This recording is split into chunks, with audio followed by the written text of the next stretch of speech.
Good afternoon, everyone.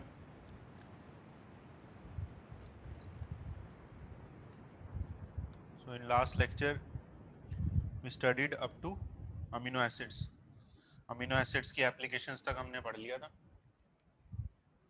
Protein amino acid के सभी types हमने पढ़ लिए थे.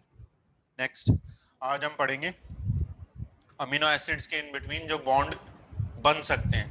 दो अलग अलग अमीनो एसिड्स के इन बिटवीन जो बॉन्डिंग होती है, उस बॉन्डिंग के बारे में पढ़ते हैं. तो नेक्स्ट है पेप्टाइड बॉन्ड.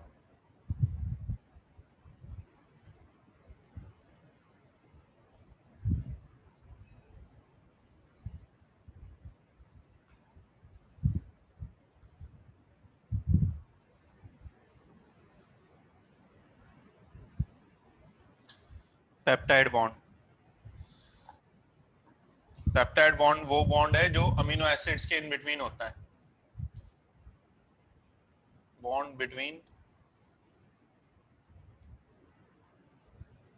Amino acids.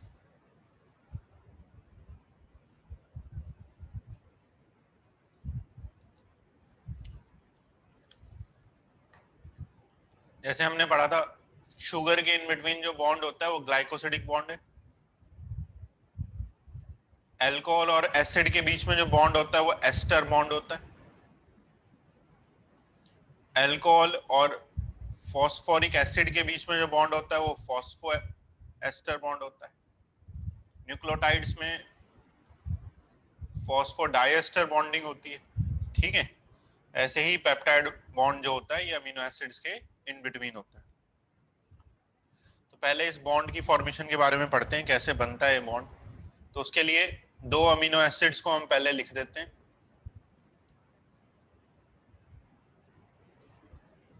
कोई भी दो आप अमीनो एसिड कंसीडर कर सकते हो. ठीक है. अगर कोई स्पेसिफिक अमीनो एसिड अगर नहीं लेने हैं तो हम आर चेन को R1 लिख देते हैं. एक अमीनो एसिड के लिए हमने आर चेन को R1 लिख दिया. दूसरे अमीनो एसिड के लिए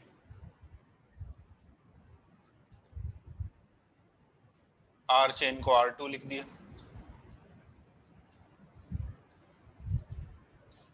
अब देखो बॉन्डिंग कैसे होगी.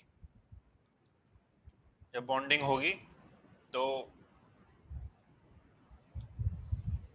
एक पहले अमीनो एसिड का जो कार्बोक्सिल ग्रुप है, फर्स्ट अमीनो एसिड का जो कार्बोक्सिल ग्रुप है, it is in front of amino group of second amino acid. Second amino acid के अमीनो ग्रुप के सामने है वो. ठीक है. तो कार्बोक्सिल से OH और इस अमीनो से H, ये H2O यहां से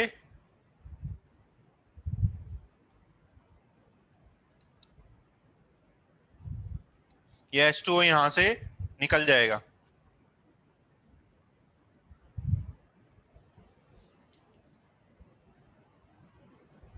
ये H2O जो है वो यहां से निकल जाएगा. ठीक है. और जो बॉन्ड बनेगा कैसे बनेगा.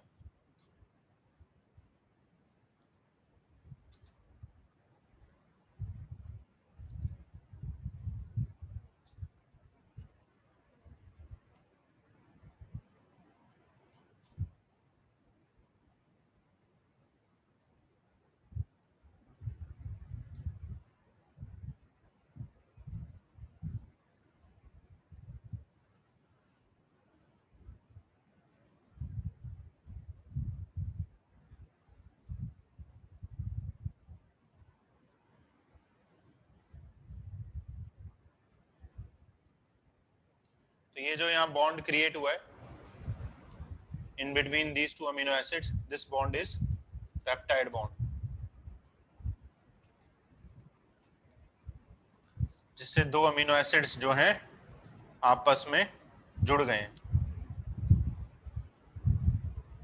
Peptide bond. ठीक है. तो यहां पर क्या हुआ है, ये अमीनो एसिड 1 है और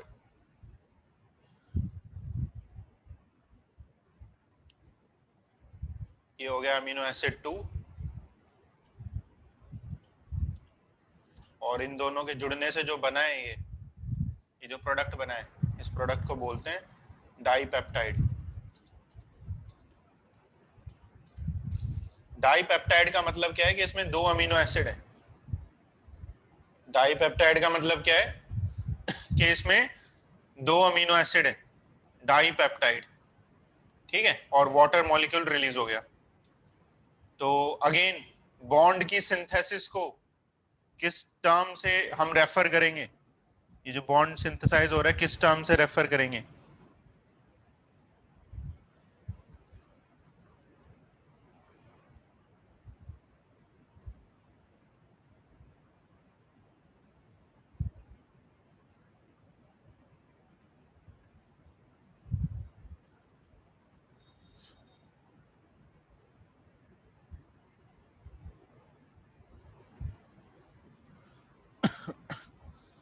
बॉन्ड जो है सिंथेसाइज हो रहा है उसकी सिंथेसिस को बोलेंगे डिहाइड्रेशन सिंथेसिस,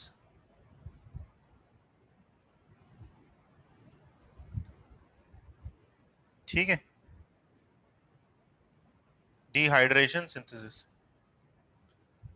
तो अब तक हमने इस चैप्टर में जितने भी बॉन्ड पढ़े हैं, आई थिंक इस चैप्टर में हमने जितने भी बॉन्ड पढ़े हैं सभी बॉन्ड्स जो हैं डिहाइड्रेशन सिंथेसिस के हैं। इस चैप्टर में अब तक हमने जितने भी बॉन्ड पढ़े हैं सभी बॉन्ड में वाटर के रिमूवल से वो बना है।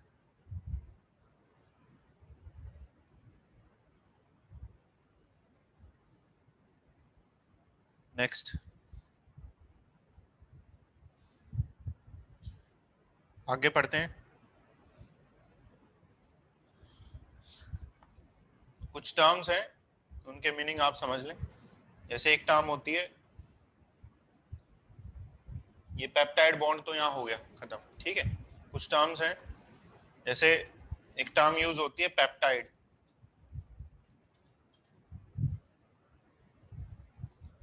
पेप्टाइड का मतलब क्या होता है? Chain of amino acids joined bye peptide bond.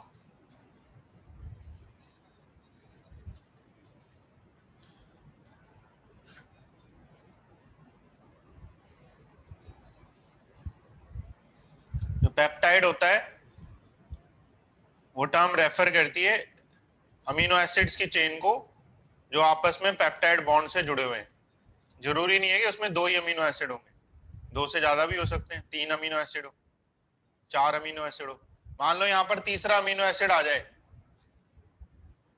तो तीसरा अमीनो एसिड इस सेकंड अमीनो एसिड के साथ पेप्टाइड बॉन्ड बना सकता है। मान लो एक थर्ड अमीनो एसिड और आ जाए यहाँ पर, तो ये जो सेकंड अमीनो एसिड था यहाँ पे, ये जो सेकंड अमीनो एसिड है इसका कार्बोक्सिल ग्रुप यहाँ पर खाली है ना, तो वो उसके साथ क्या बना सकता है? पेप्टाइड बॉन्ड बना सकता है। तो इस तरह से चेन ऑफ अमीनो एसिड्स को पेप्टाइड कहते हैं, और जिस बॉन्ड से वो जुड़ी होती है उसे पेप्टाइड बॉन्ड कहते हैं। तो पेप्टाइड बॉन्ड अलग है और पेप्टाइड वर्ड अगर हम यूज कर रहे हैं वो अलग है, ठीक है। Peptide chain of amino acid है जो पेप्टाइड बॉन्ड से जुड़ी होती है। सिमिलरली जैसे हमने शुगर में टर्म्स यूज करी थी, जैसे ओलिगो पेप्टाइड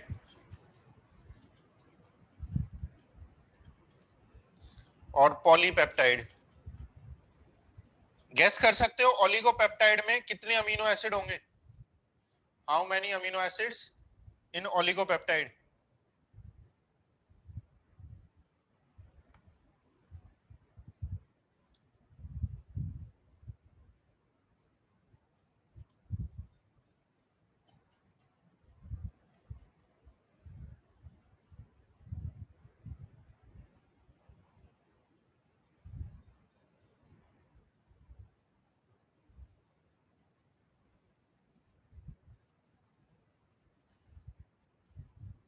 इसमें प्रेजेंट होंगे 2 to 9, बिल्कुल सही, ठीक है, मैक्सिमम 9 होंगे peptide with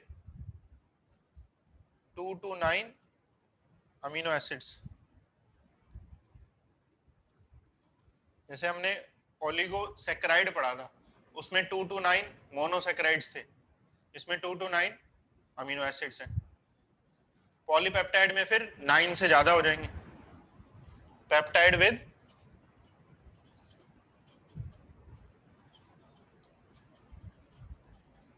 more than 9 amino acids.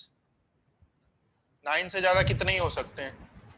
100, 200, 1000, 10,000, 20,000, वो डिपेंड करेगा कि कितना बड़ा वो पॉलीपेप्टाइड है।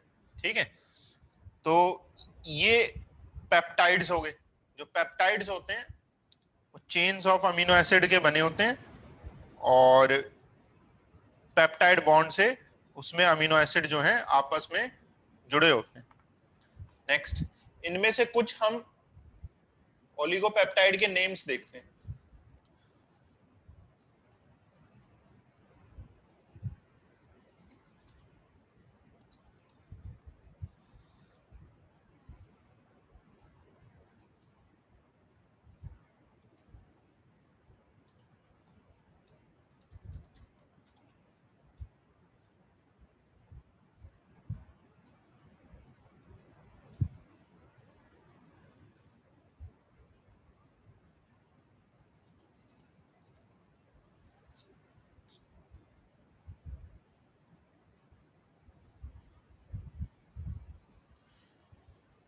तो जैसे सबसे पहले जो पेप्टाइड है वो है डाईपेप्टाइड, जो अभी हमने ऊपर बनाया था, डाईपेप्टाइड। डाईपेप्टाइड में कितने अमीनो एसिड्स प्रेजेंट थे? 2 अमीनो एसिड थे। और कितने पेप्टाइड बॉन्ड थे उसमें? एक पेप्टाइड बॉन्ड था। जैसे जो ऊपर हमने स्ट्रक्चर बनाया वो डाईपेप्टाइड का है। स्ट्रक्चर में आप देखो कि 2 अमीनो एसिड्स थे जो आपस में एक डाईपेप्टाइड बॉन्ड से आपस में जुड़ गए। ठीक है, तो वही चीज मैंने यहाँ पर लिखी है। अब मुझे आंसर करना। अगला है ट्राईपेप्टाइड।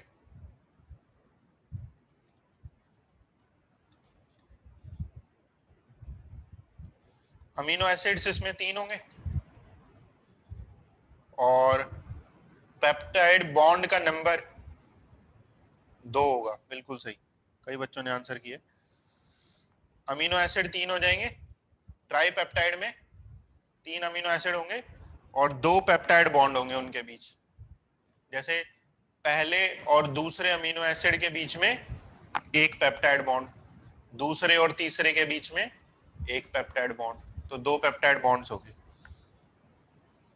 ठीक है, ऐसे ही हम और भी आगे कर सकते हैं। जैसे टेट्रापेप्टाइड है, टेट्रापेप्टाइड में 4 अमीनो एसिड और नंबर ऑफ पेप्टाइड बॉन्ड्स जो हैं वो 3 हो जाएंगे। ठीक है, तो अगर मैं इसे समराइज कर दूं,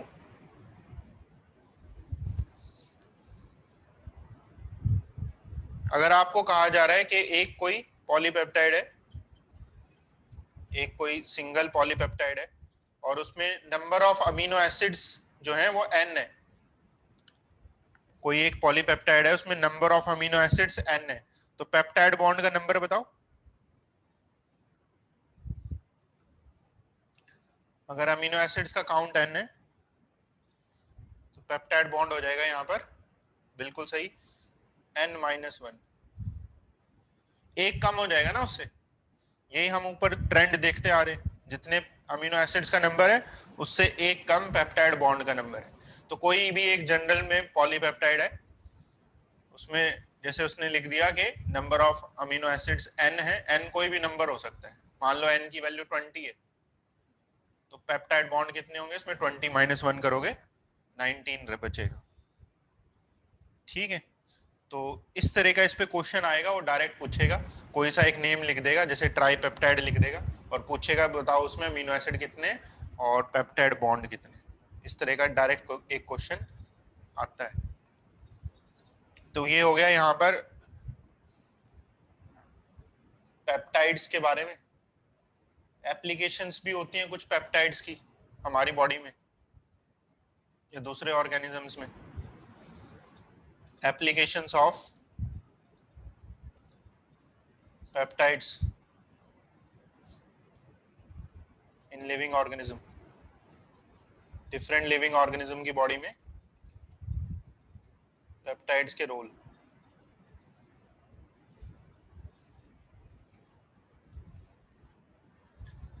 जैसे कुछ के रोल मैं बता देता हूँ। जैसे कुछ पेप्टाइड्स होते हैं उन्हें कहा जाता है एनकैप्हेलिन्स, या फिर इन्हें बोलते हैं एंडोर्फिन्स। एनकैप्हेलिन्स या एंडोर्फिन्स, ये पेप्टाइड्स के नेम है। ये पेप्टाइड जो होता है ये हमारे नर्वस सिस्टम में प्रेजेंट होता है, सेंट्रल नर्वस सिस्टम में। ठीक है, पेप्टाइड प्रेजेंट इन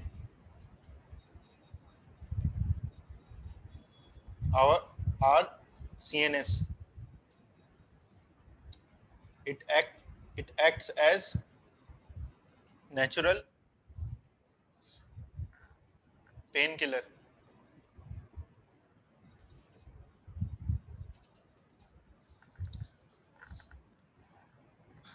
ये जो होता है ये हमारी बॉडी खुद बनाती है, जैसे CNS में बनता है एनकैप्हेलिन्स या एंडोर्फिन्स, और ये पेन किलर का काम करता है। ये पेन की सेंसेशन नहीं होने देता CNS में। ठीक है, ये क्या है, नेचुरल पेन किलर है, हमारी बॉडी खुद इसे बनाती है, तो पेन की सेंसेशन ये नहीं होने देगा CNS में। ठीक है, नेचुरल पेन किलर। तो वो एक प्रोटेक्टिव मीन्स है। अगर हमारा CNS ही पेन में आ जाएगा तो बॉडी को कंट्रोल कैसे करेगा? अगर हमारा सेंट्रल नर्वस सिस्टम ही पेन में आ जाएगा तो बॉडी को कंट्रोल कैसे करेगा? इसलिए ये नेचुरल पेन किलर बॉडी खुद प्रोड्यूस करती है। और ये क्या होते हैं केमिकली? ये पेप्टाइड्स होते हैं। ठीक है, next, bacitracin.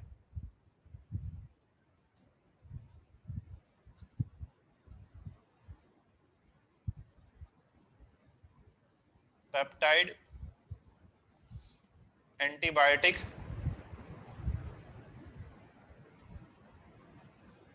Produced by bacteria.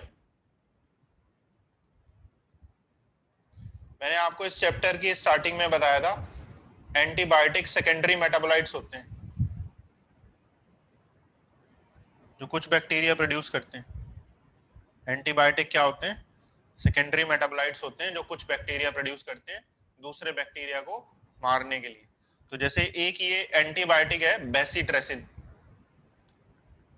ठीक है, ये किसी बैक्टीरिया ने प्रोड्यूस किया, ये उसका सेकेंडरी मेटाबोलाइट है। और ये केमिकली किस चीज का बना हुआ है? ये पेप्टाइड है, अमीनो एसिड्स की चेन का ये बना होता है। एक्ट करेगा as amino acids, sorry act करेगा एज एंटीबायोटिक। ठीक है, तो पेप्टाइड के देखो रोल पेन किलिंग में भी होते हैं, पेप्टाइड के रोल एंटीबायोटिक में भी है। एक रोल और पढ़ते हैं, अमेनिटिन।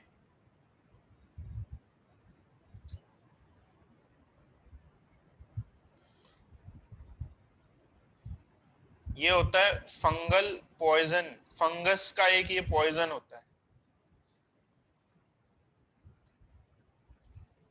एक टाइप का पॉइजन है, ये फंगस से आता है। फंगस का नाम क्या है? फंगस का नाम है अमेनिटा सिजेरिया। अमेनिटा सिजेरिया ये फंगस का नेम है, जिस फंगस से पॉइजन आता है।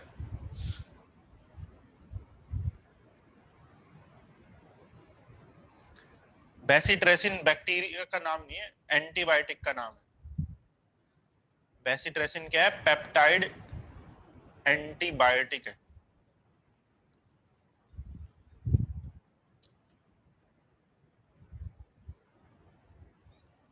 अमेनिटिन अगेन फंगल पॉइजन का नाम है। फंगस का नाम क्या है? अमेनिटा सिजेरिया। इसे जो पॉइजन होता है, इस पॉइजन से ह्यूमंस की भी जान जा सकती है। आपने शायद 10th क्लास में इंग्लिश में जूलियस सीजर की कहानी पढ़ी हो।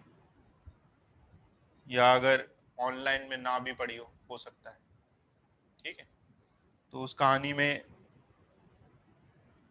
ये पढ़ाया जाता है कि सीजर को मारा गया था। सीजर क्या था, एक कोई ग्रीक का राजा रहा है, ठीक है, उसको मारा गया था, उसके फ्रेंड्स ने ही मार दिया था। उसकी कहानी थी, कुछ 10th क्लास में इंग्लिश में आती है।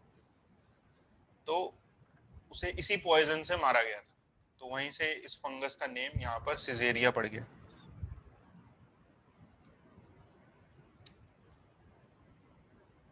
पेप्टिडोग्लाइकन, पेप्टिडोग्लाइकन तो देखो कार्बोहाइड्रेट होता है, और उस कार्बोहाइड्रेट में जैसे पढ़ाया गया होगा एक छोटी सी पेप्टाइड चेन जुड़ी होती है। वो पेप्टाइड चेन अमीनो एसिड्स की बनी होती है। ठीक है, तो पेप्टिडोग्लाइकन है तो कार्बोहाइड्रेट, लेकिन उसमें एक छोटी सी पेप्टाइड चेन जुड़ी हुई है, इसलिए नेम में पेप्टिडो वर्ड आ गया। पेप्टिडो वर्ड एक स्मॉल पेप्टाइड चेन जो उसमें थी उसकी वजह से है। एंडोर्फिन्स नेचुरल पेन किलर्स होते हैं, हमारा नर्वस सिस्टम खुद बनाता है ताकि सेंट्रल नर्वस सिस्टम में कोई पेन की सेंसेशन ना हो।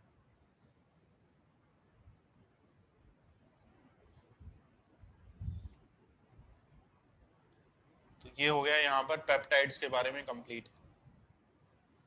ठीक है, तो हमने अब तक पढ़ लिया है about peptide bond and different type of peptides.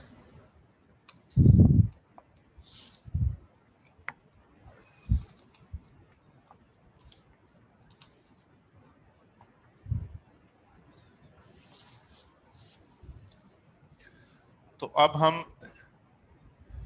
Ready है नेक्स्ट टॉपिक पढ़ने को या समझने को, वो है प्रोटीन्स।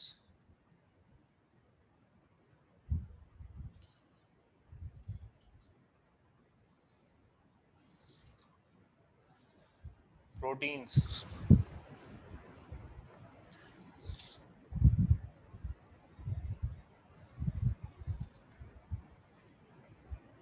प्रोटीन्स क्या होते हैं?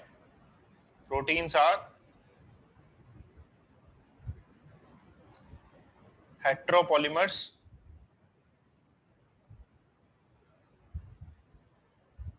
हेट्रोपॉलीमर्स ऑफ अमीनो एसिड्स।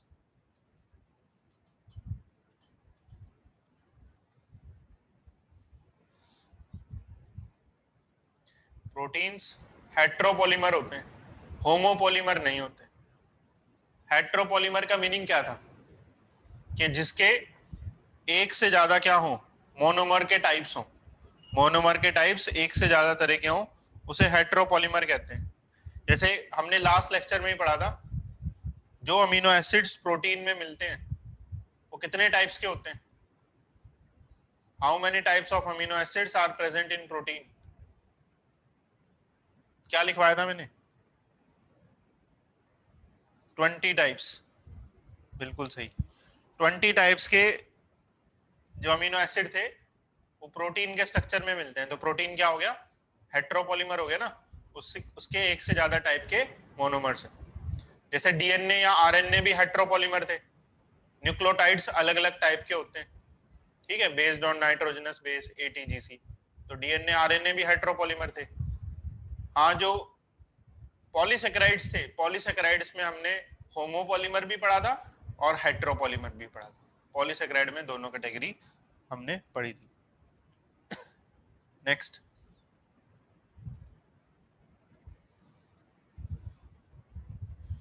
तो प्रोटीन्स हो गए हेट्रोपॉलीमर्स, और प्रोटीन को समझने के लिए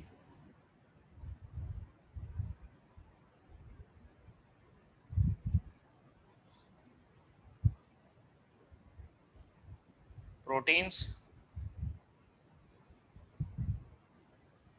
can be of two types.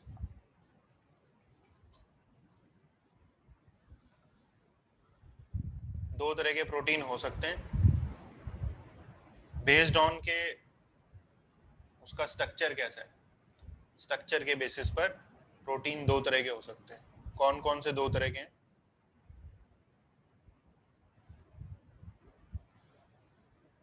Single unit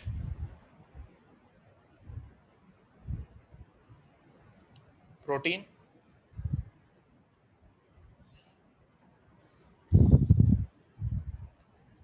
और मल्टी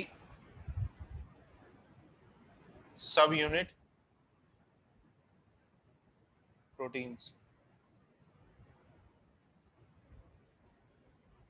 मल्टी सब यूनिट प्रोटीन्स या सिंगल यूनिट या सिंगल सब unit proteins.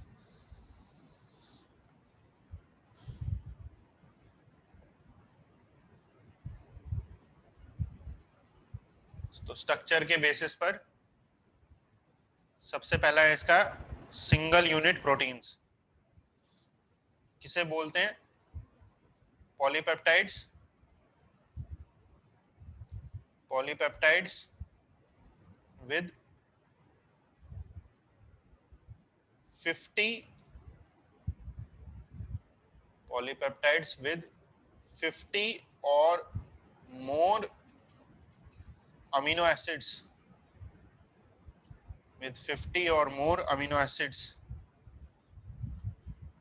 are called as single unit proteins।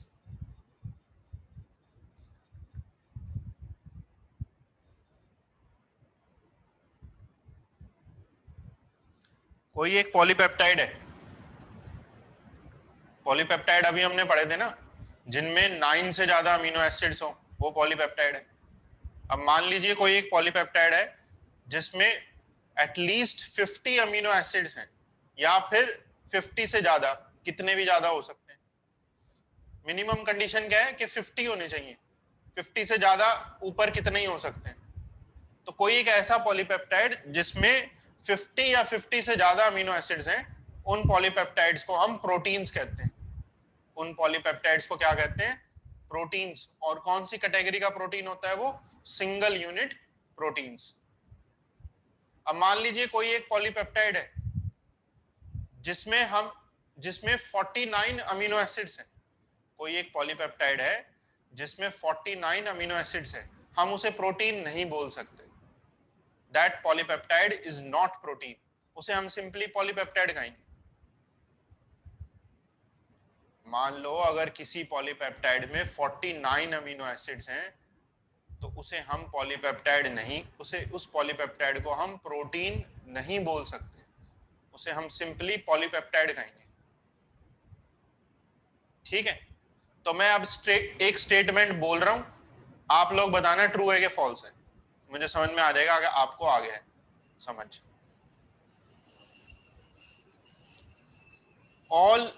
All polypeptides are proteins. बताओ ट्रू है कि फॉल्स है? All polypeptides are proteins.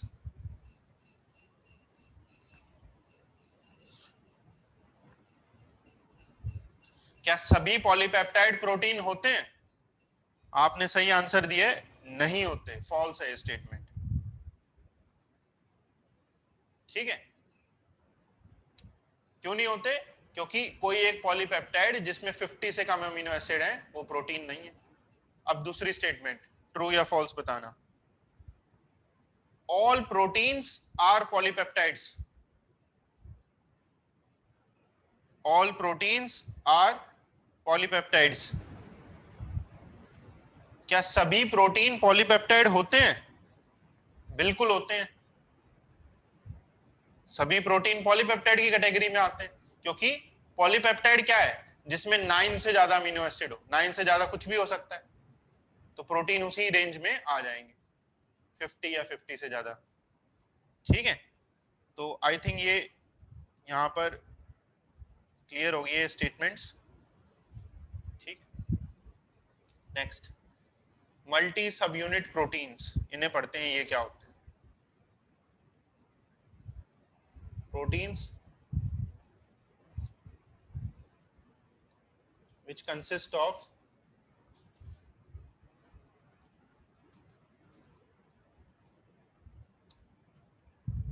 more than one polypeptide, more than one polypeptides, slash करके लिखो सब यूनिट्स। पॉलीपेप्टाइड्स को क्या बोलते हैं? सब यूनिट्स कहते हैं। Proteins which consist of more than one polypeptides, ऐसे प्रोटीन्स को हम क्या बोलते हैं? मल्टी सब यूनिट प्रोटीन्स। ठीक है, ऐसा प्रोटीन जिसमें एक से ज्यादा सब यूनिट है। सब यूनिट किसे बोलते हैं? पॉलीपेप्टाइड को कहते हैं। एग्जांपल लेता हूं मैं इसका। मान लीजिए कोई एक प्रोटीन है जिसमें सब यूनिट ए, या फिर मैं इसे लिखूं पॉलीपेप्टाइड ए, एक ही बात है, सब यूनिट ए लिखूं या पॉलीपेप्टाइड ए लिखूं, कोई एक प्रोटीन है, उसका एक सब यूनिट है और उस सब यूनिट में टोटल 21 अमीनो एसिड्स हैं, और एक कोई दूसरा सब यूनिट है या पॉलीपेप्टाइड है जिसे मैं सब यूनिट बी लिख रहा हूं। अगेन मैं दोबारा पॉलीपेप्टाइड भी उसे लिख रहा हूं, पॉलीपेप्टाइड बी लिखो या सब यूनिट बी लिखो, एक ही बात है, और उसमें 30 अमीनो एसिड्स हैं। तो आप मुझे बताएं कि क्या सब यूनिट ए और क्या सब यूनिट बी इंडिविजुअली प्रोटीन्स हैं? क्या ये दोनों सब यूनिट्स या ये दोनों पॉलीपेप्टाइड्स प्रोटीन्स हैं? ये दोनों प्रोटीन्स नहीं है। क्यों नहीं है? For the simple reason, protein में 50 या 50 से ज्यादा अमीनो एसिड्स होने चाहिए। चलिए ठीक है, ये प्रोटीन नहीं है। अगर किसी बॉन्ड से, किसी केमिकल बॉन्ड से इन ए और बी सब यूनिट्स को अगर मैं जोड़ दूं, अगर मैं इन दोनों को ऐड अप कर दूं, ए और बी सब यूनिट्स को आपस में कनेक्ट कर दूं किसी बॉन्ड से, तो जब ये दोनों सब यूनिट्स आपस में जुड़ेंगी तो टोटल अमीनो एसिड्स हो जाएंगे 51 अमीनो एसिड्स, ए और बी सब यूनिट के जुड़ जाने से। ठीक है, इन दोनों के जुड़ जाने से जो टोटल बनेगा वो टोटल हो जाएगा 51 अमीनो एसिड। क्या अब इसे प्रोटीन बोल सकते हैं?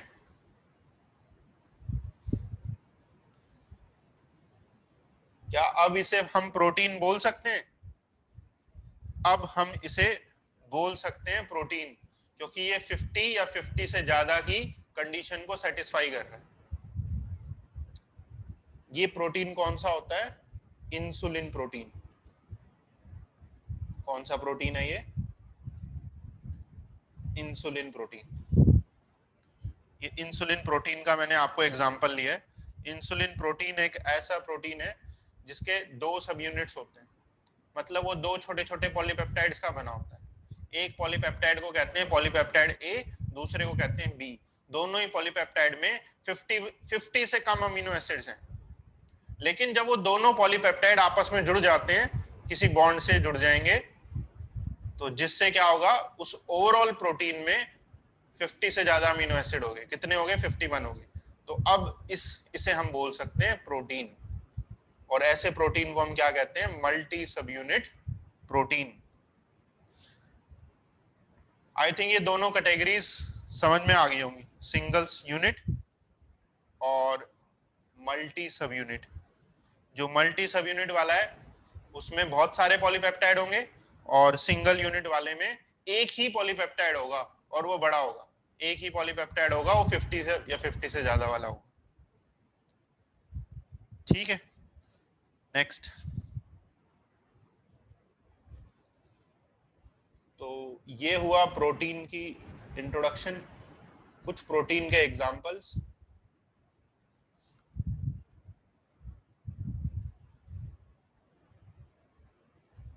Insulin protein was the first protein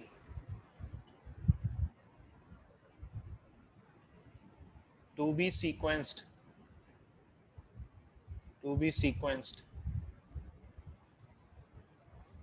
sequenced का मतलब होता है, सीक्वेंसिंग का मतलब होता है उसके अमीनो एसिड के बारे में जानना, कि जैसे इसमें मैंने लिखा कि 51 अमीनो एसिड है, तो कौन से अमीनो एसिड इसमें आते हैं, 51 में कौन कौन से अमीनो एसिड आते हैं।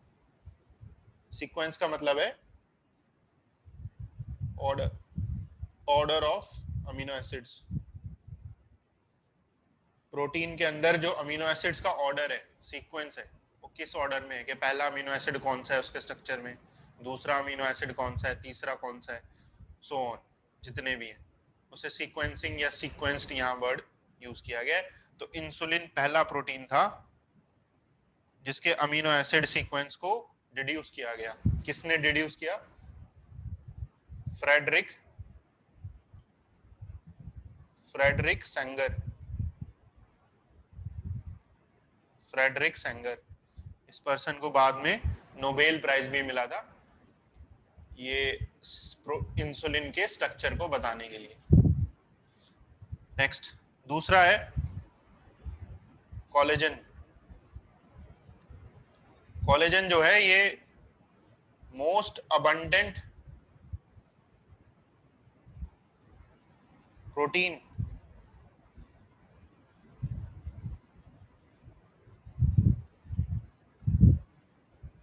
In animal world. एनिमल्स की बॉडी में जो सबसे ज्यादा पाए जाने वाला प्रोटीन है, एनिमल्स की बॉडी में जो सबसे ज्यादा पाए जाने वाला प्रोटीन है वो होता है कोलेजन। जैसे हमारी बॉडी में भी जो प्रोटीन सबसे ज्यादा मिलता है वो कोलेजन है। ठीक है, कोई आंसर इसका रीजन बता सकता है कि क्यों कोलेजन सबसे ज्यादा होता है एनिमल्स में? क्या रीजन हो सकता है?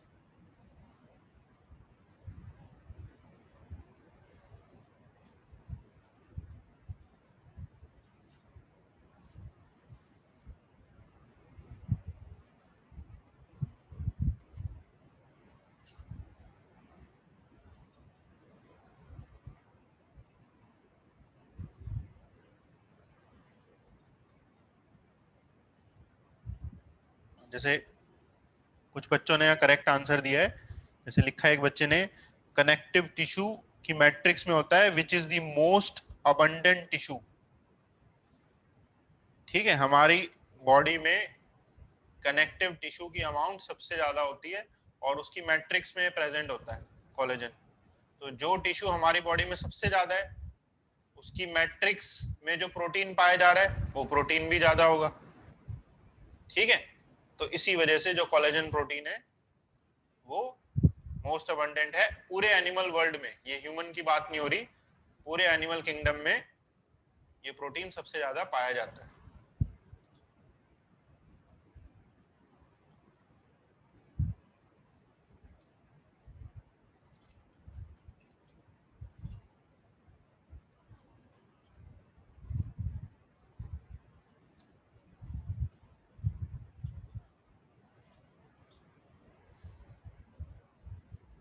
रुबिस्को, रुबिस्को क्या है?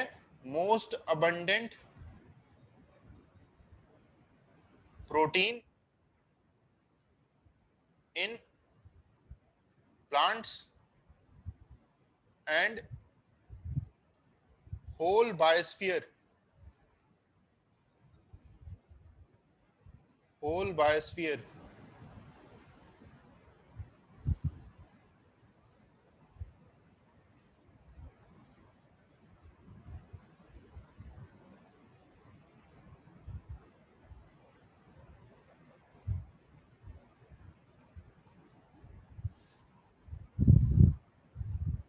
रुबिस्को क्या होता है? रुबिस्को प्लांट्स में पाए जाने वाला एक एंजाइम होता है। इसका पूरा नाम है राइबोलोज बिसफॉस्फेट कार्बोक्सिलेज ऑक्सीजनेज। इस एंजाइम का रोल आप पढ़ोगे, एक चैप्टर आएगा बॉटनी में, फोटोसिंथेसिस का चैप्टर। ठीक है, प्लांट्स में आपको फोटोसिंथेसिस पढ़ाई जाएगी, उस चैप्टर में आपको इस एंजाइम का रोल पढ़ाया जाएगा कि कैसे फोटोसिंथेसिस में ये एंजाइम इन्वॉल्व होता है। तो ये एंजाइम एंजाइम प्रोटीन ही होते हैं। एंजाइम या कैटलिस्ट जो होते हैं लिविंग ऑर्गेनिज्म में वो प्रोटीन्स ही होते हैं। तो ये मोस्ट अबंडेंट प्रोटीन है प्लांट्स में या फिर पूरे लिविंग वर्ल्ड में, होल बायोस्फीयर। पूरे लिविंग वर्ल्ड में जो सबसे ज्यादा प्रोटीन प्रेजेंट है कोलेजन से भी ज्यादा, वो रुबिस्को है। ठीक है, क्योंकि ये प्लांट्स के अंदर होता है, जैसे उसके क्लोरोप्लास्ट में इसका इसकी प्रेजेंस होती है। ठीक है, तो अगर प्लांट्स का पूछता है तो रुबिस्को, एनिमल्स पूछता है तो कोलेजन सबसे ज्यादा, और होल बायोस्फीयर पूछता है तो अगेन आंसर रुबिस्को। ठीक है, ये हो गया। Next,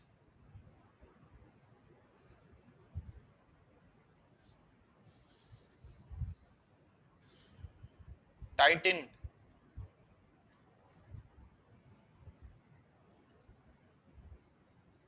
largest protein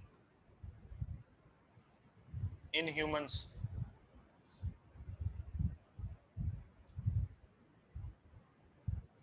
it has 30,000 amino acids.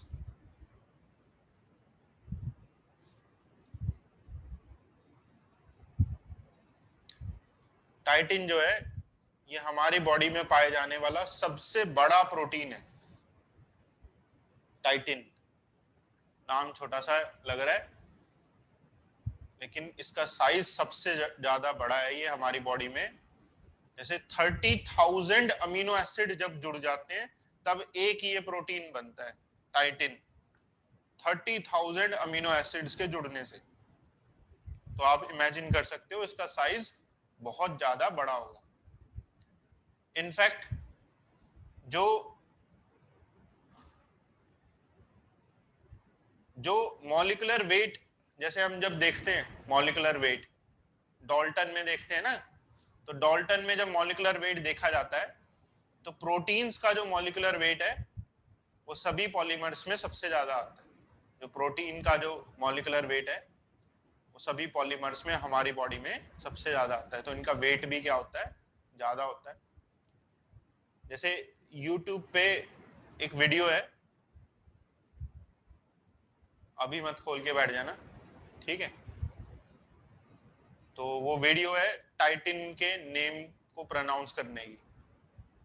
उस वीडियो में टाइटिन के नेम को प्रोनाउंस कराया जा रहा है।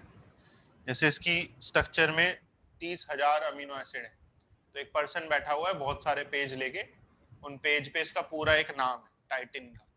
टाइटिन तो इसका घर का नाम हो गया, जो साइंटिफिक नेम है उसमें वो 30 के 30,000 अमीनो एसिड आपस में जुड़े होते हैं, तो उनके जुड़ने से एक नाम बनता है।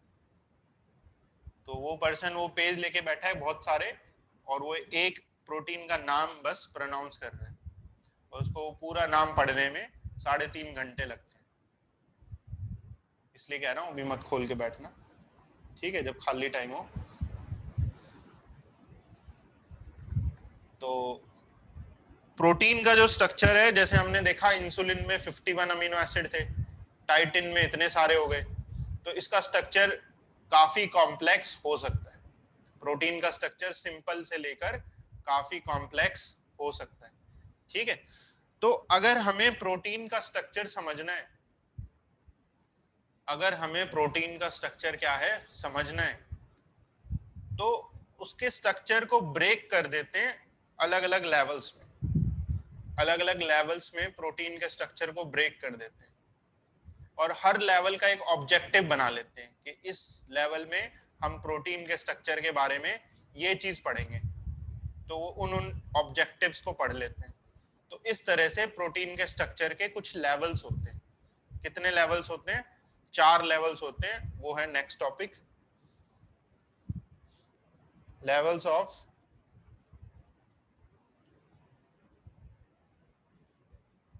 Protein structure.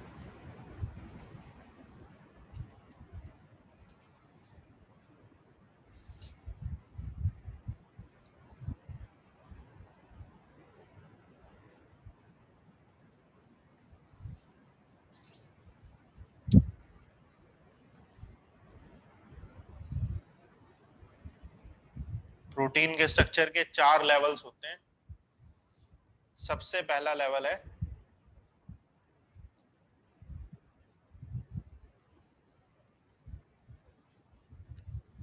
Primary level,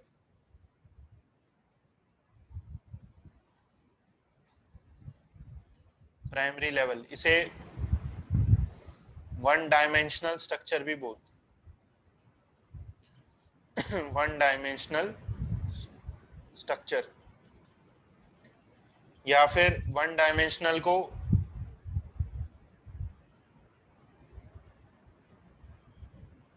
one degree, या प्राइमरी को वन डिग्री भी लिख देते हैं, वन डिग्री स्ट्रक्चर। तो अगर लिखा हो प्रोटीन का वन डिग्री स्ट्रक्चर या वन डायमेंशनल स्ट्रक्चर या प्राइमरी लेवल या प्राइमरी स्ट्रक्चर, सबका सेम मीनिंग होता है। ठीक है, तो ये सबसे पहला लेवल है प्राइमरी लेवल। इसमें हमारे क्या ऑब्जेक्टिव होते हैं कि हम प्रोटीन के स्ट्रक्चर में क्या क्या पढ़ेंगे।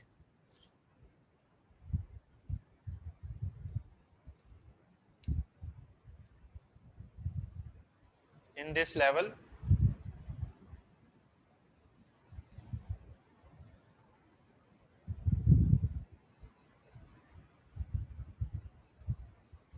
protein structure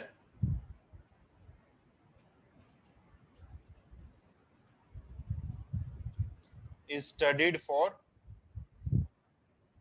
protein structure is studied for, किस किस चीज के लिए उसे हम स्टडी करेंगे, क्या ऑब्जेक्टिव्स हैं हमारे। सबसे पहला ऑब्जेक्टिव है हम अमीनो एसिड्स के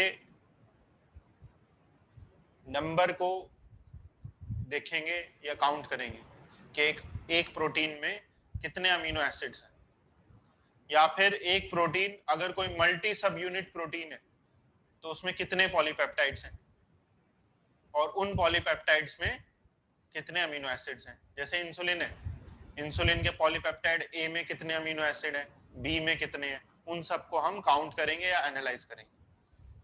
तो सबसे पहला ऑब्जेक्टिव क्या है, नंबर ऑफ पॉलीपेप्टाइड्स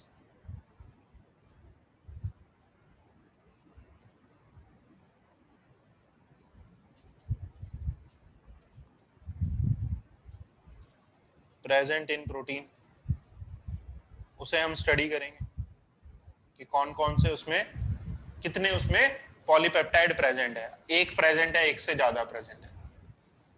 फिर क्या करेंगे, हर पॉलीपेप्टाइड का अमीनो एसिड का नंबर काउंट करेंगे और उसे सीक्वेंसिंग करेंगे, counting the number of amino acids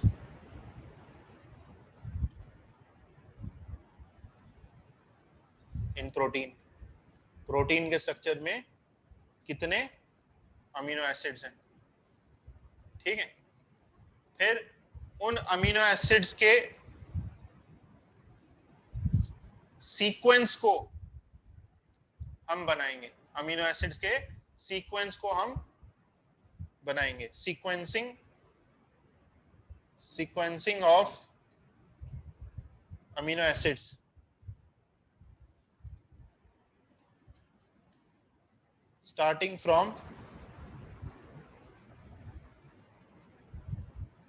starting from N terminal to C terminal, starting from N terminal to C terminal।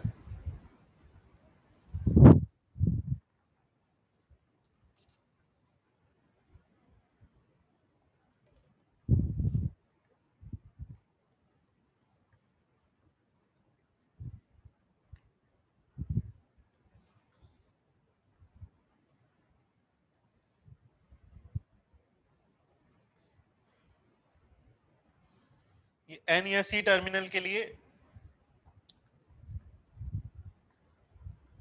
एक बार दोबारा से आप पेप्टाइड का स्ट्रक्चर देखो जो भी हमने बनाया था, डाई पेप्टाइड का जो स्ट्रक्चर बनाया था उसी स्ट्रक्चर को आप देखो। आज का लेक्चर यहां से स्टार्ट किया, ये डाई पेप्टाइड का स्ट्रक्चर हमने बनाया था। और इसमें हमने ये शो किया है कि 2 अमीनो एसिड एक पेप्टाइड बॉन्ड से जुड़े हुए हैं। ठीक है, अब इस स्ट्रक्चर में आप एनालाइज करो। जैसे इस स्ट्रक्चर में आप डाइपेप्टाइड के स्ट्रक्चर में लेफ्ट साइड में देखो, लेफ्ट साइड में अमीनो एसिड का कौन सा कंपोनेंट है, कौन सा कंपोनेंट है यहाँ पे लेफ्ट साइड में, या इस डाइपेप्टाइड का कौन सा कंपोनेंट है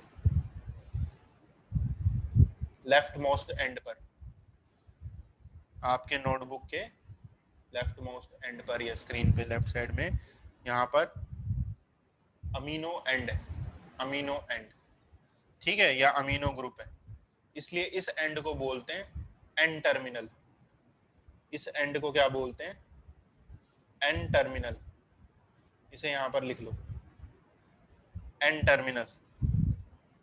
एन टर्मिनल क्या है, किसी भी पेप्टाइड के लेफ्ट साइड पर एक अमीनो ग्रुप होता है, उस एंड को एन टर्मिनल कहते हैं। ठीक है, एन मतलब क्या है, यहाँ पर अमीनो ग्रुप है। अभी आपने बताया ना वहां पर अमीनो ग्रुप प्रेजेंट है, उसी अमीनो को एन से रेफर करते हैं। फिर अब राइट साइड पे देखो, राइट साइड पर मेरे को बताओ अब इसे कौन सा टर्मिनल लिखेंगे हम।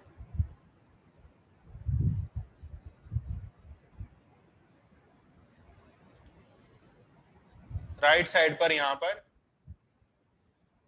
बिल्कुल सही कार्बोक्सिल ग्रुप है, कार्बोक्सिल ग्रुप है ना राइट साइड पर, इसलिए फिर इसको क्या लिखेंगे, सी टर्मिनल। कार्बोक्सिल के लिए सी वर्ड आ गया, लिख लो अगर किसी को ना याद रहे। कार्बोक्सिल के लिए सी वर्ड आ गया और अमीनो के लिए एन वर्ड आ गया। तो ये होते हैं लेफ्ट साइड पर एन टर्मिनल और राइट साइड पर कौन सा टर्मिनल है, सी टर्मिनल। ये किसी भी पेप्टाइड के लिए होगा, केवल डाइपेप्टाइड के लिए नहीं है, ट्राई के लिए भी होगा, टेट्रापेप्टाइड, पॉलीपेप्टाइड, किसी भी पॉलीपेप्टाइड, किसी भी प्रोटीन के लिए ये एप्लीकेबल होगा कि लेफ्ट एंड पे एन टर्मिनल और राइट एंड पे सी टर्मिनल। ठीक है, तो अब हमें क्या करना है, हमें प्राइमरी लेवल में हम क्या पढ़ रहे हैं कि अमीनो एसिड्स को हम सीक्वेंस कर रहे हैं, एक प्रोटीन में कितने अमीनो एसिड हैं और सीक्वेंसिंग कर रहे हैं। सीक्वेंसिंग मतलब कि सबसे पहला अमीनो एसिड कौन सा है। अब सबसे पहला जब हम लिखेंगे तो वो एन टर्मिनल वाले एंड पर आएगा, सबसे पहला एन टर्मिनल पर आएगा। तो कहां से स्टार्ट करेंगे, एन टर्मिनल से उसको काउंट करना स्टार्ट करते हैं और कौन से एंड तक जाएंगे, आखिरी वाले तक, आखिरी वाले अमीनो एसिड तक। आखिरी वाला अमीनो एसिड पे कौन सा टर्मिनल होता है, सी टर्मिनल होता है। तो एन से सी टर्मिनल तक सभी अमीनो एसिड्स को हम काउंट करेंगे, सीक्वेंस करेंगे कि सबसे पहला अमीनो एसिड कौन सा है, दूसरा कौन सा है, तीसरा कौन सा है, सो ऑन। नेक्स्ट, जब सारी सीक्वेंसिंग हो जाएगी फिर क्या करेंगे, सभी अमीनो एसिड्स को एक लाइन में हम लिख देंगे और वो एक लाइन में सभी लिखे हुए अमीनो एसिड प्राइमरी स्ट्रक्चर कहलाता है।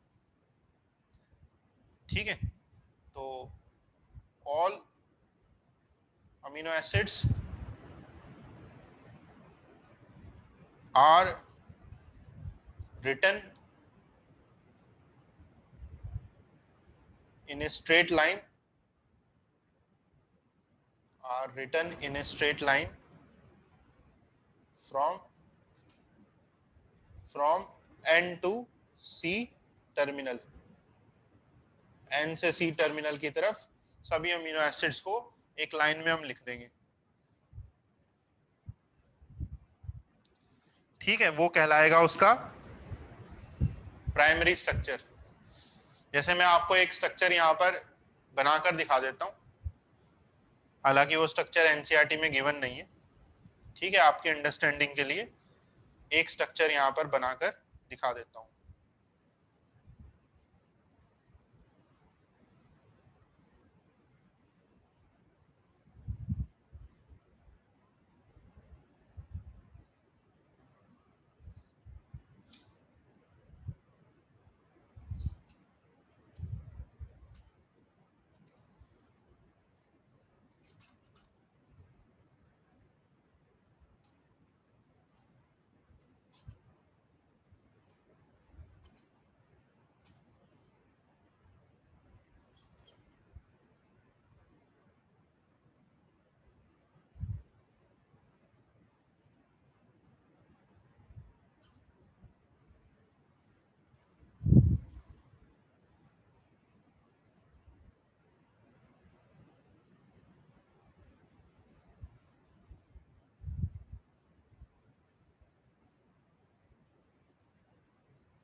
ठीक है, जैसे यहाँ पर ये अमीनो एसिड 1 है, फिर ये अमीनो एसिड 2 है और ये अमीनो एसिड 3 है। जरा मुझे बताओगे एन टर्मिनल पर कौन सा अमीनो एसिड है? आर चेन मैंने पिंक कलर से लिखा हुआ है, आर चेन से एनालाइज करके बताओ एन टर्मिनल पे कौन सा अमीनो एसिड है?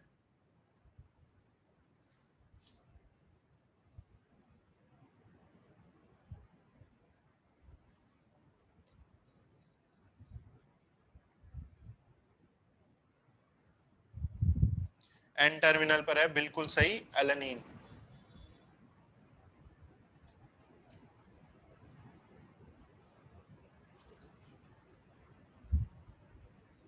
एन टर्मिनल पर है alanine.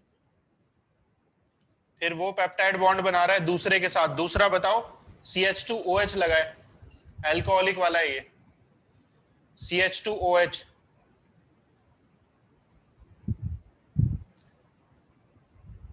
Serine, SERINE, serine.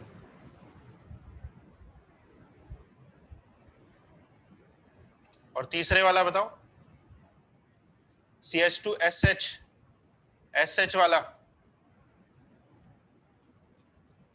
Cysteine. ठीक है, ये हो गया सिस्टीन।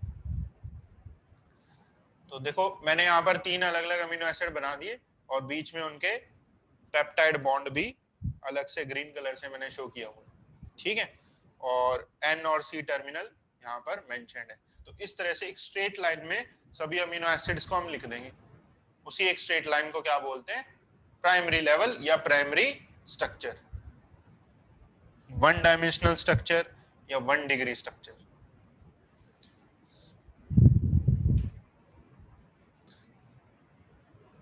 एनसीईआरटी वाला भी देखते हैं कि एनसीईआरटी में एक ग्राफिकल इमेज है, कौन सी इमेज शोन है।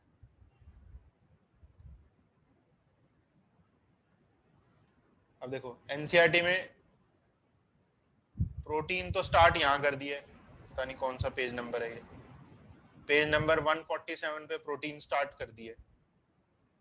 अब खत्म पता नहीं कहाँ जाके करेगा। अब फिर आ गया स्ट्रक्चर ऑफ प्रोटीन।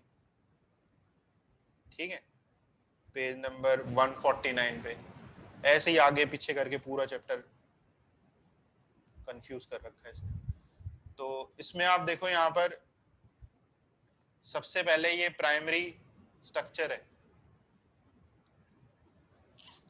दिख रहा है एक स्ट्रेट लाइन में। इसने ये अमीनो एसिड्स को जोड़ रखा है यहाँ पे, कोई भी डिफरेंट अमीनो एसिड्स हैं, उन अमीनो एसिड को यहाँ पर बॉक्स, ये ब्लू कलर के बॉक्स जो बना रखे हैं वो एक अमीनो एसिड है, और अमीनो एसिड आपस में उसने जुड़े दिखा रखे हैं। ठीक है, ये एक बॉक्स कोई भी एक अमीनो एसिड है, एक बॉक्स एक अमीनो एसिड है, और वो सारे बॉक्स जुड़कर एक लंबी सी चेन बन गई है। उसी चेन को इसने प्राइमरी स्ट्रक्चर लिखा हुआ है, और उसके नीचे बस लिख दिया कि एक पॉलीपेप्टाइड है। ये एक पॉलीपेप्टाइड की उसने एक चेन यहाँ पर शो कर दी जो प्रोटीन के अंदर है। ठीक है, नेक्स्ट। अब आ जाते हैं हम दूसरे स्ट्रक्चर पे। दूसरा स्ट्रक्चर है सेकेंडरी स्ट्रक्चर।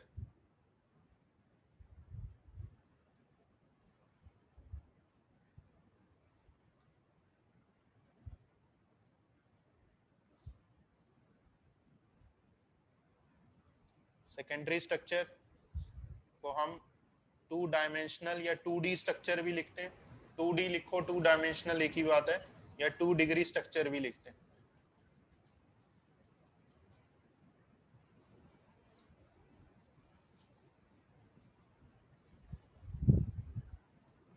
अब देखो जरूरी थोड़ी ना है कि प्रोटीन एक स्ट्रेट लाइन में ही हमेशा लिखा जाए, सीधा सीधा सा प्रोटीन हो, ऐसा जरूरी थोड़ी ना। हो सकता है प्रोटीन की शेप कुछ और हो, जरूरी थोड़ी ना कि प्रोटीन एक स्ट्रेट लाइन में ही लिखा जाए जो प्राइमरी लेवल में हमने देखा। तो सेकेंडरी स्ट्रक्चर में हम क्या करते हैं, प्रोटीन की फोल्ड्स को पढ़ते हैं कि प्रोटीन के अंदर किस शेप के फोल्ड्स होते हैं, कैसे उसके अंदर डिजाइन पाए जाते हैं। Study of folds present in protein.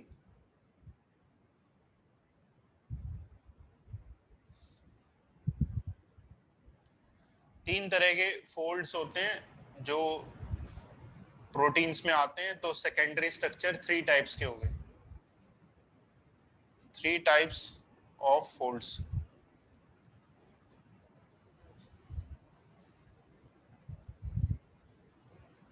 सबसे पहला फोल्ड है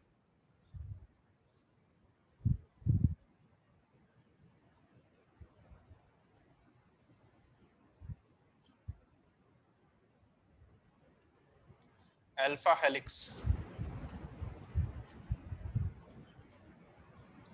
alpha helix first fold present in protein, alpha helix.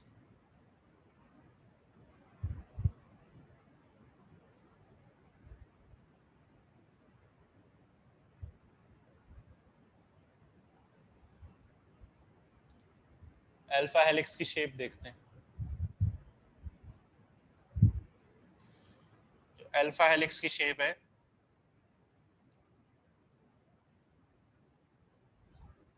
ये हेलिकल शेप, ये ऐसी हेलिकल शेप अल्फा हेलिक्स की है, ठीक है। तो इस हेलिकल शेप में अगर मुझे अमीनो एसिड शो करने हो तो मैं कैसे शो करूंगा? जैसे जो सबसे पहला अमीनो एसिड है वो मान लीजिए वो यहाँ पर है, जैसे नीले नीले डब्बे नहीं बना रखे थे एनसीईआरटी ने ग्राफिकल इमेज में, ठीक है। वो डब्बे तो उसने एक लाइन में बना दिए, नीले नीले डब्बे, लेकिन जरूरी थोड़ी ना वो लाइन में ही प्रेजेंट हो सकता है उसकी शेप हेलिकल हो, तो अमीनो एसिड कुछ इस तरह से प्रेजेंट होंगे।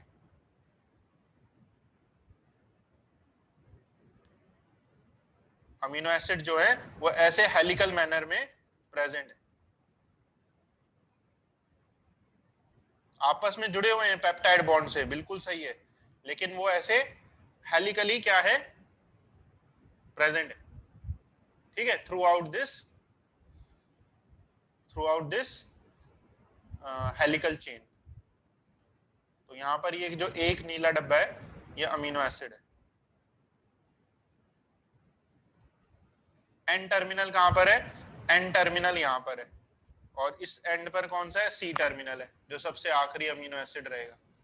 एक एंड पे एन टर्मिनल है और एक एंड पे सी टर्मिनल है। जैसे अभी मैंने जो ऊपर स्ट्रक्चर बनाया था, तो स्ट्रक्चर में सबसे पहले एलेनिन बनाया था, दूसरा मैंने सीरीन बनाया था। मान लो यहां पर जो सबसे पहला है वो हो गया यहां पर एलेनिन, दूसरा हो गया सीरीन, तीसरा था सिस्टीन, सो ऑन। इस तरह से वो यहां पर हेलिकल मैनर में प्रेजेंट है अमीनो एसिड्स, ठीक है। तो उसके बारे में लिखो, अल्फा हेलिक्स में ओनली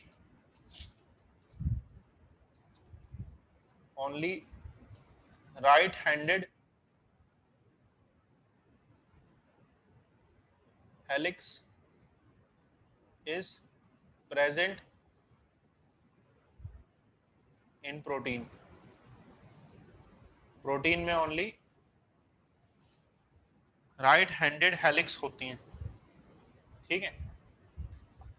लेफ्ट हैंडेड कौन सी होती है? जैसे मैं यहां पर अलग से बता देता हूँ, लेफ्ट हैंडेड वाली जो होगी वो प्रोटीन में नहीं होती है, लेफ्ट हैंडेड वाली ऐसी होगी, ये उल्टी, ठीक है। नॉट इन प्रोटीन, ये प्रोटीन में नहीं होती है। जैसी मैंने शेप बनाई है वो राइट हैंडेड हेलिक्स की शेप है, वो ही याद करनी है, ये लेफ्ट वाली याद नहीं करनी। नेक्स्ट, अब ये हेलिकल शेप स्टेबलाइज्ड कैसे है? ये हेलिक्स स्ट्रेट लाइन क्यों नहीं हो जाता, ये खुल क्यों नहीं जाता, ये हेलिकल शेप ही क्यों बना हुआ है? Helix is stabilised, helix is stabilised bye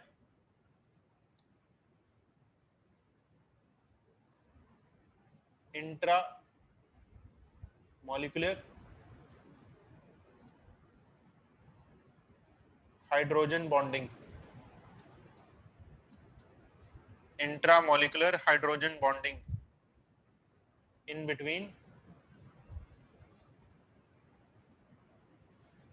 between amino acids.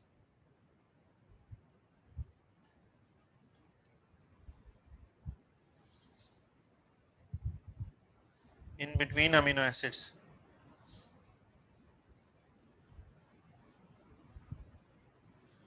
जो ये हेलिकल शेप है ये स्टेबलाइज्ड कैसे है? ये स्टेबलाइज्ड है हाइड्रोजन बॉन्डिंग की वजह से। किसकी वजह से स्टेबलाइज्ड है?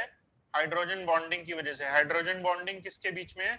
अमीनो एसिड्स के इन बिटवीन है, ठीक है। और वो एक ही मॉलिक्यूल के विद इन है। जैसे जैसे ये एक हेलिक्स है, इसी हेलिक्स के विद इन हाइड्रोजन बॉन्डिंग है। इसी हेलिक्स के विद इन जो अमीनो एसिड्स हैं उनके बीच में हाइड्रोजन बॉन्डिंग है। इस तरह की हाइड्रोजन बॉन्डिंग है कि वो हेलिक्स स्टेबलाइज्ड है, हेलिक्स की शेप हेलिकल रह रही है, इसलिए उसको इंट्रामोलिकुलर कह रहे हैं। इंट्रामोलिकुलर का क्या मतलब है? कि with in single molecule of alpha helix, alpha helix के एक ही मॉलिक्यूल के अंदर हाइड्रोजन बॉन्डिंग है, उसी से ये हेलिक्स जो है स्टेबलाइज्ड है, हेलिकल शेप बनी हुई है। हाइड्रोजन बॉन्डिंग कौन कौन से अमीनो एसिड्स के इन बिटवीन होती है? Hydrogen bonding is between amino acids at position n and n+3. For example,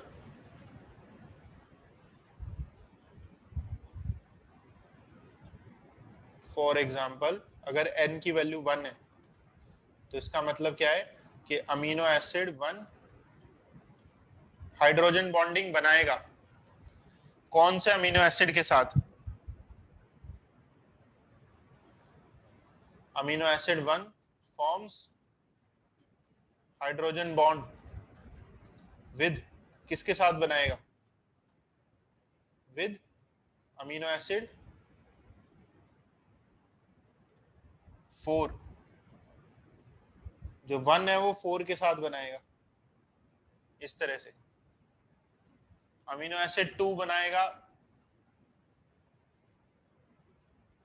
5 के साथ, ठीक है। इस तरह से यहां पर जो है हाइड्रोजन बॉन्डिंग इन प्लेस होती है ताकि ये हेलिक्स जो है वो शेप बनी रहे,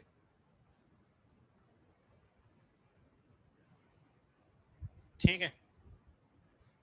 नेक्स्ट इसका example, alpha helix is present in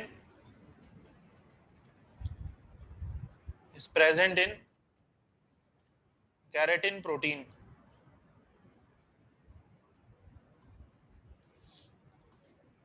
Alpha helix is present in keratin protein. जो केराटिन प्रोटीन है ये प्रोटीन हमारे नेल्स में होता है, नाखून में होता है, हमारे बॉडी हेयर में होता है, ठीक है। स्किन भी हमारी केराटिनाइज्ड टॉप लेयर होती है। ये केराटिन प्रोटीन की शेप अल्फा हेलिक्स होती है, अल्फा हेलिकल शेप का ये होता है। तो अगर क्वेश्चन आता है कि केराटिन प्रोटीन को हम कौन से लेवल तक स्टडी करते हैं तो आंसर होगा सेकेंडरी लेवल। सेकेंडरी लेवल के अल्फा हेलिक्स में ही केराटिन प्रोटीन का पूरा शेप साइज हमें सब पता चल जाता है, ठीक है। उसका शेप अल्फा हेलिकल शेप होती है केराटिन प्रोटीन की। नेक्स्ट, तो ये हो गया फर्स्ट फोल्ड कंप्लीट। ऐसे ही सेकंड फोल्ड जो है वो होता है beta pleated sheet.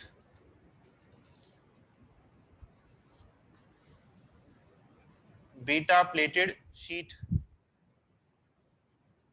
Second fold, beta pleated sheet.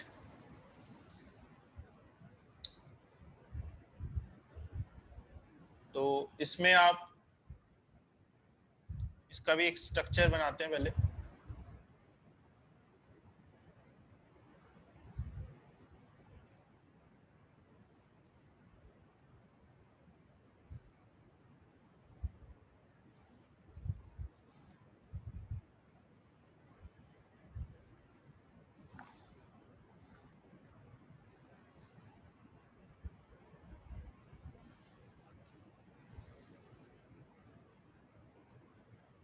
जैसे ये जो है, ये छोटे छोटे पेप्टाइड्स हैं। एक पॉलीपेप्टाइड के अंदर ही छोटे छोटे क्या हैं, पेप्टाइड्स हैं। एक कोई बड़ा पॉलीपेप्टाइड है, उसके अंदर ये जिगजैग मैनर में प्लेस्ड क्या है, छोटे छोटे पेप्टाइड्स हैं। तो इसे, इन तीनों को मैं यहाँ लेबल कर रहा हूं 3 स्मॉल पेप्टाइड्स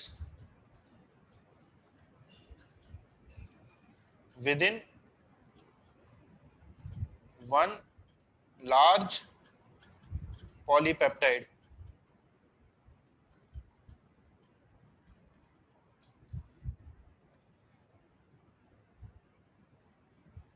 तो इसमें अमीनो एसिड जो हैं वो कैसे प्रेजेंट है, जैसे वही नीले डब्बे अगर मैं बनाऊं तो एक जिगजैग में ऐसे ये अमीनो एसिड ऐसे प्रेजेंट है।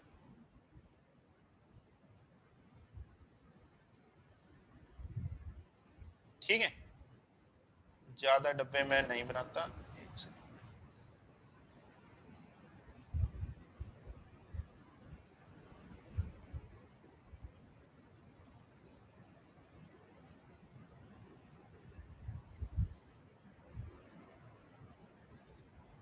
ठीक है, इस तरह से यहां पर अमीनो एसिड प्रेजेंट होंगे। ये हो गया अमीनो एसिड।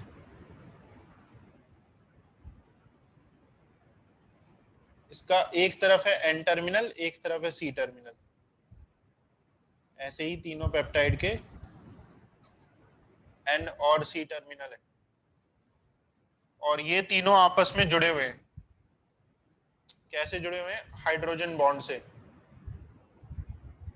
तो जो हाइड्रोजन बॉन्ड है,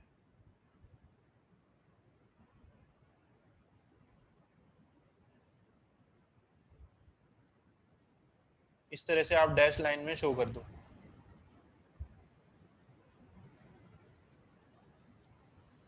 ठीक है, तो ये लाइंस जो है यहाँ पर वो शो कर रही हैं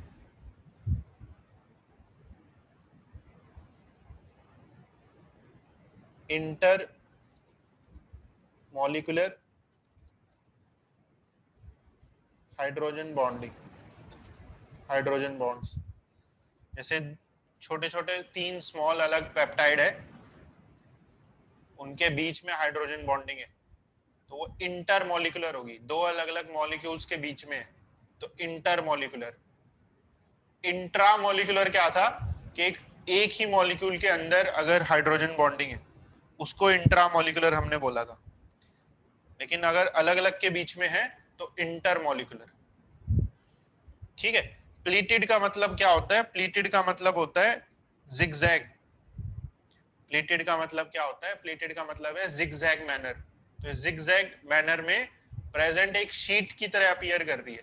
जैसे कि कागज का पीस है आपके पास, उस कागज के पीस को आपने ऐसे फोल्ड कर दिया जिगजैग मैनर में। ठीक है, तो वो इस तरह से एक शीट अपीयर कर रहा है जो जिगजैग मैनर में दिख रही है हमें, उसी को प्लीटेड शीट कहते हैं। इसके बारे में यहां पर लिख लो।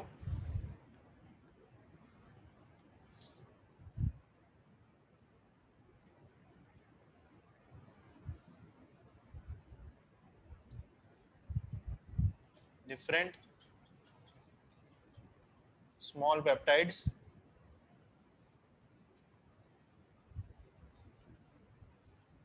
form pleated sheet।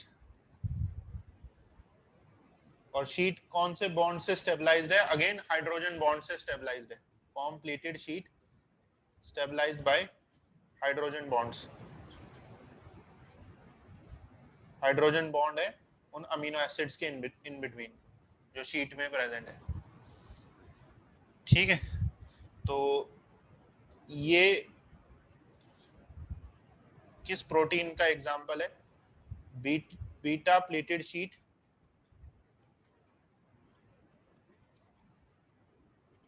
is present in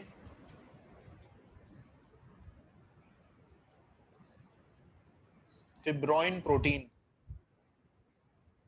फिब्रोइन protein, fibroin protein में होता है ये प्रोटीन कहाँ पाया जाता है? ये प्रोटीन होता है, it is called as silk protein. जो सिल्क होता है, सिल्क होता है रेशम, रेशम का जो कपड़ा बनता है, वो कपड़ा एक एक्चुअलिटी में एक प्रोटीन की लेयर्स होती है।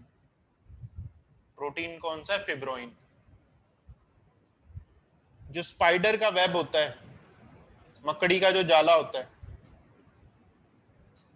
वो भी सिल्क का ही बना होता है। जो मकड़ी का जाला होता है ना, वो भी सिल्क का बना होता है, रेशम का बना होता है वो। इसलिए फिब्रोइन प्रोटीन जो है उसे स्पाइडर वेब प्रोटीन कहते हैं या सिल्क प्रोटीन बोल देते हैं।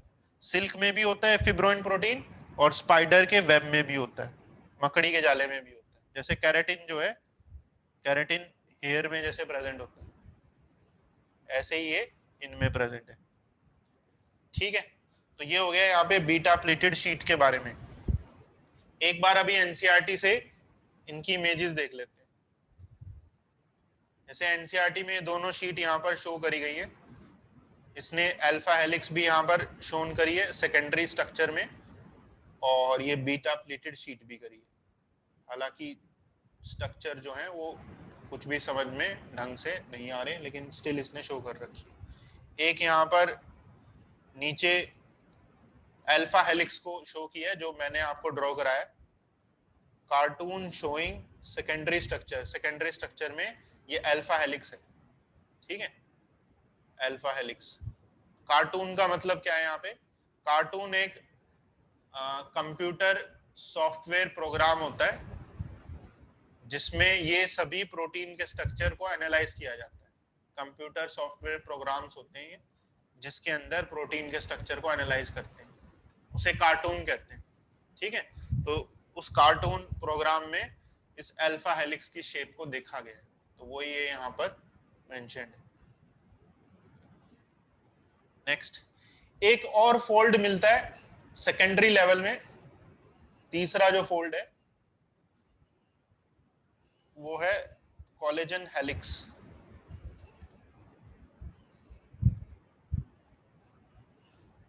कोलेजन हेलिक्स, कोलेजन हेलिक्स केवल कोलेजन प्रोटीन में मिलता है, found in collagen protein. Collagen protein के स्ट्रक्चर को स्टडी किया था, स्टडीड बाय रामाचंद्रन। रामाचंद्रन, रामाचंद्रन एक इंडियन बायोफिजिस्ट था, और इन्होंने एक मैथमेटिकल इक्वेशंस दी थी जिस पे आगे आज उन मैथमेटिकल इक्वेशन से आज के टाइम में कंप्यूटर सॉफ्टवेयर प्रोग्राम बने, और वो प्रोग्राम प्रोटीन के स्ट्रक्चर को एक्सप्लेन करने में हेल्प करते हैं। ठीक है, तो ये पहले के टाइम में ही इस तरह की मैथमेटिकल इक्वेशंस देकर गए थे जिनसे आगे कंप्यूटर प्रोग्राम्स बन सके, और उन प्रोग्राम में कोलेजन के स्ट्रक्चर को स्टडी किया गया। जो रामाचंद्रन ने जो इक्वेशन इन्होंने दी थी उसको रामाचंद्रन प्लॉट कहते हैं। ठीक है, he gave Ramachandran plot. Ramachandran plot क्या है? एक मैथमेटिकल टूल है या मैथमेटिकल इक्वेशन है जो प्रोटीन के स्ट्रक्चर को स्टडी करने में हेल्प करती है। He gave Ramachandran plot to study protein structure.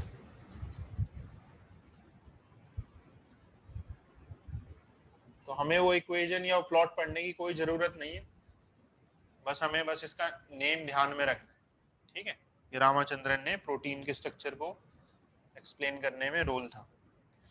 तो कोलेजन हेलिक्स जो है, इसमें इसके स्ट्रक्चर में 3 हेलिक्स होती हैं। जैसे एक तो ये होगी, 2 होगी, ये डबल स्ट्रैंडेड हो गया ना, 2 हेलिक्स तो हो ही गई है। एक तीसरी हेलिक्स और होती है, 2 हेलिक्स तो हो ही गई, एक तीसरी और प्रेजेंट है।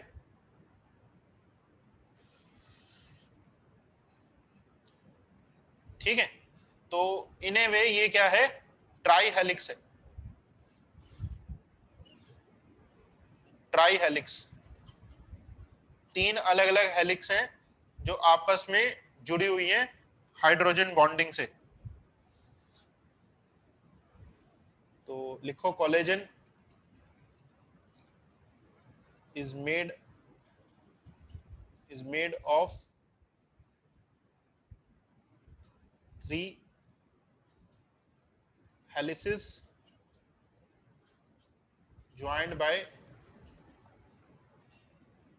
hydrogen intermolecular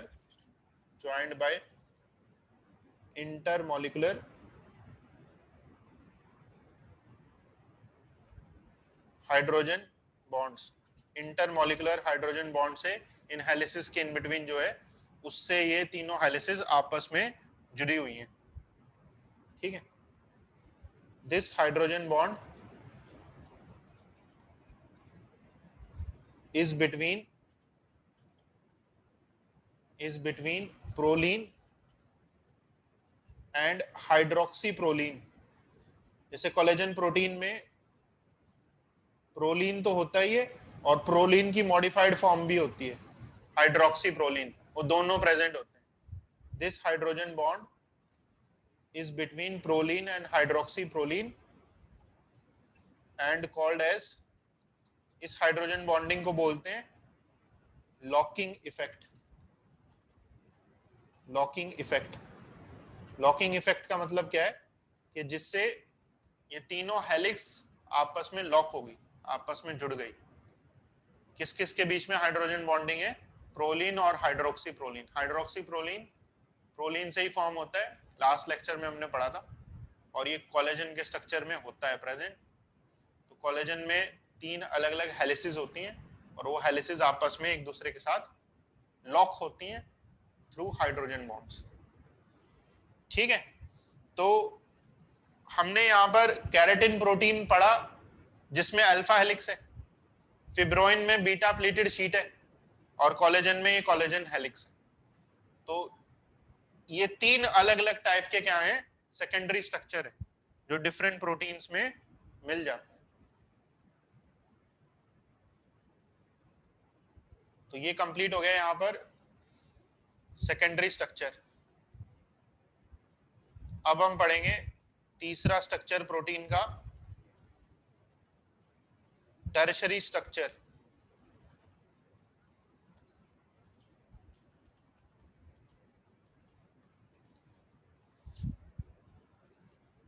टर्शरी स्ट्रक्चर को 3 degree structure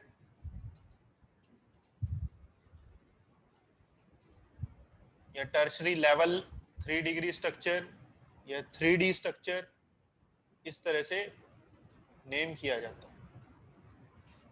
tertiary level, 3 degree structure, 3D structure, इस तरह से इसे नेम किया जाता है।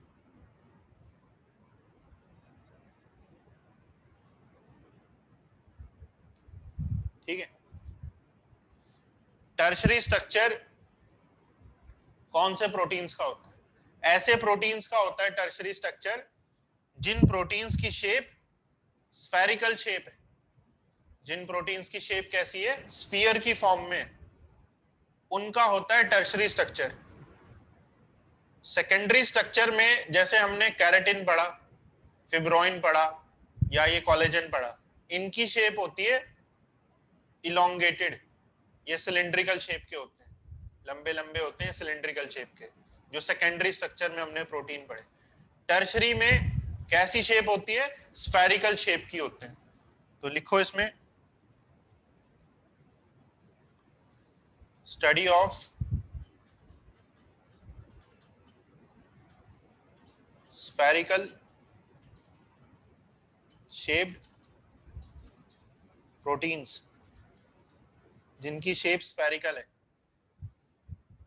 Spherical shape proteins. एनसीईआरटी में लिखा है इनकी शेप कैसी अपीयर करती है? Shape appear as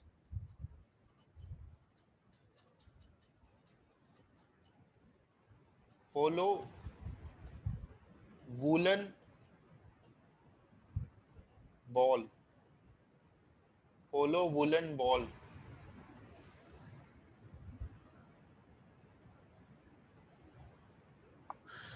shape appear as hollow woollen ball.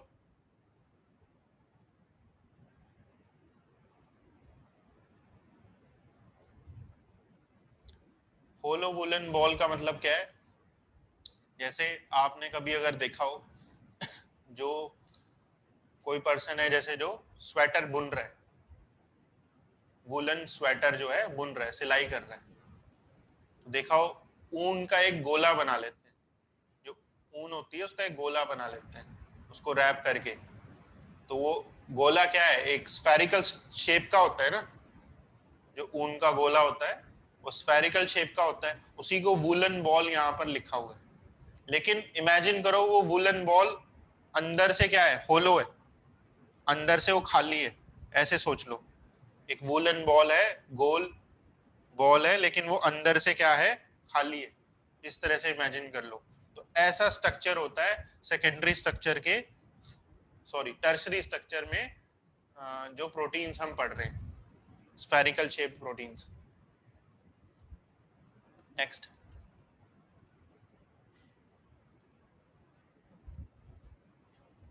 in 3-degree structure,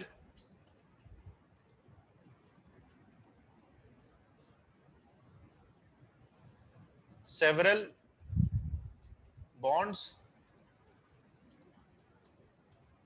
are several bonds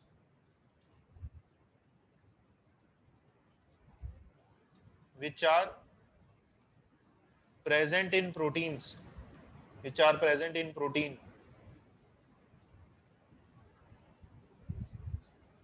are studied। उन सभी बॉन्ड्स को पढ़ते हैं जो प्रोटीन में प्रेजेंट है, such as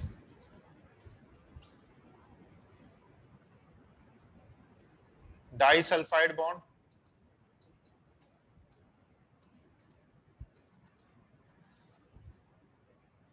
hydrogen bond,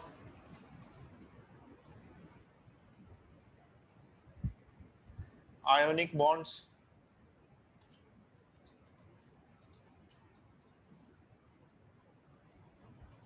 van der Waal interaction,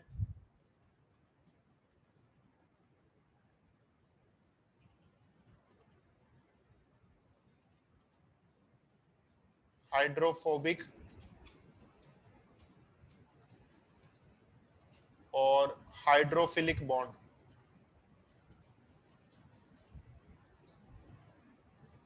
hydrophobic या हाइड्रोफिलिक बॉन्ड।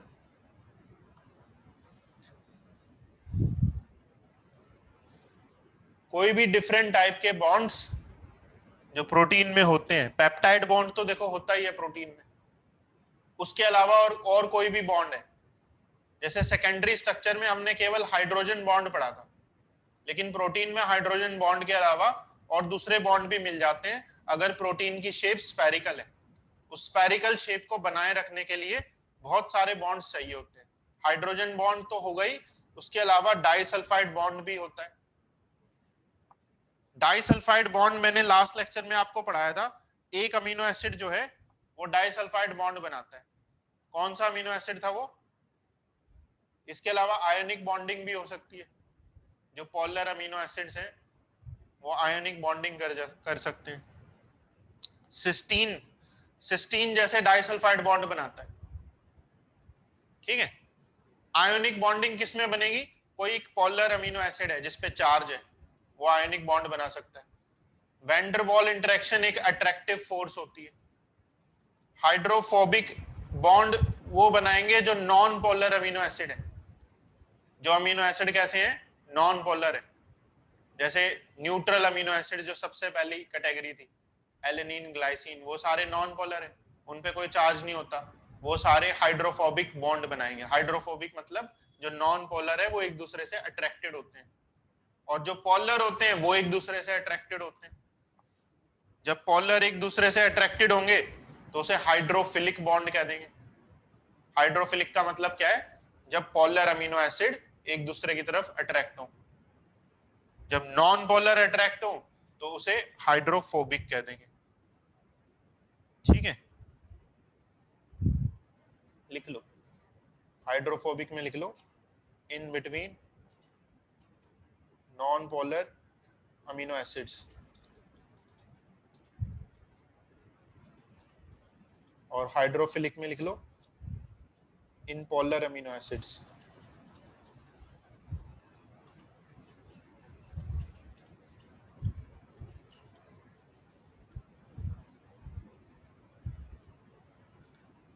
ठीक है। नेक्स्ट, अगर एक प्रोटीन एंजाइम है तो उसे हम टर्शरी लेवल में स्टडी करते हैं। If protein is an enzyme, enzyme catalyst होते हैं, इस चैप्टर में आखिरी टॉपिक हम एंजाइम पढ़ेंगे। If protein is an enzyme then it is studied in tertiary structure. Tertiary structure में ही हम एंजाइम को स्टडी करते हैं, क्योंकि एंजाइम की शेप कैसी होती है? स्फेरिकल होती है, और सभी स्फेरिकल प्रोटीन को हम टर्शरी लेवल में पढ़ते हैं, ठीक है। एग्जाम्पल, किसी एक प्रोटीन का मायोग्लोबिन प्रोटीन, जो मायोग्लोबिन प्रोटीन है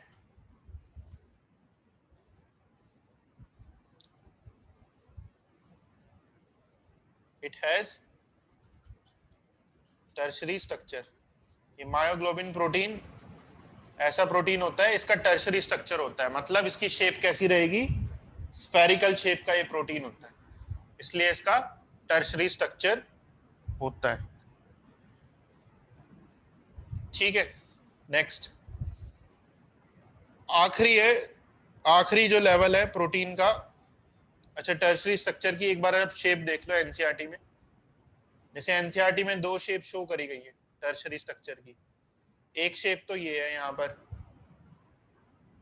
फिगर 9.4 में, जैसे उसने स्फेरिकल शेप को दिखाया है कि जो प्रोटीन है वो एन टर्मिनल यहाँ से स्टार्ट हुआ है, सी टर्मिनल यहाँ तक जा रहा है, और ऐसे स्फेरिकल शेप में है, ठीक है। अब ये इसने स्फीयर की ही शेप शो करी है, ऐसे स्फीयर की ही शेप है, और ये जो एरोज इसने यहाँ दिखाई हैं, ये एरोज अमीनो एसिड्स हैं। ये जो एरो दिखा रहा है ना, ये एरो क्या है? अमीनो एसिड है, जो इस तरह से फोल्डेड है कि ओवरऑल स्फेरिकल शेप बन रही है। ये एरोज अमीनो एसिड है, और ये स्ट्रक्चर हो गया यहाँ पर टर्शरी स्ट्रक्चर।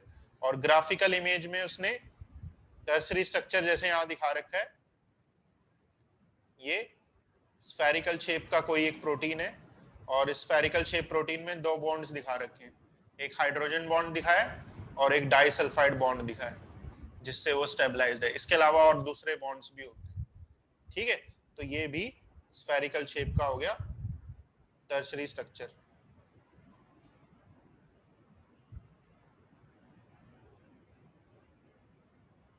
नेक्स्ट, आखिरी जो है लेवल वो है क्वाटर्नरी स्ट्रक्चर।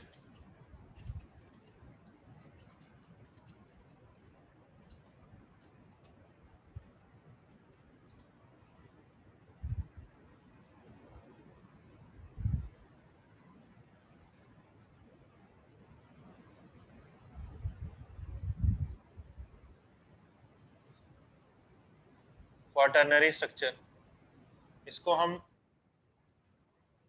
4 डिग्री या 4 डायमेंशनल स्ट्रक्चर भी बोल सकते हैं। क्वाटरनरी को 4 डिग्री या 4 डायमेंशनल स्ट्रक्चर। क्वाटरनरी स्ट्रक्चर केवल उन प्रोटीन्स के लिए होता है जो मल्टी सब यूनिट है, जिनकी एक से ज्यादा क्या है, सब यूनिट्स हैं। It is for those proteins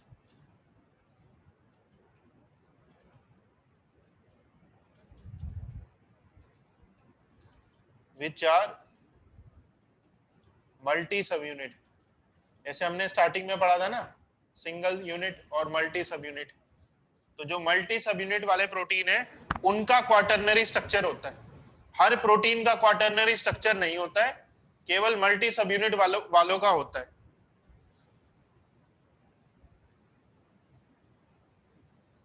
in 4D structure, 4 degree structure,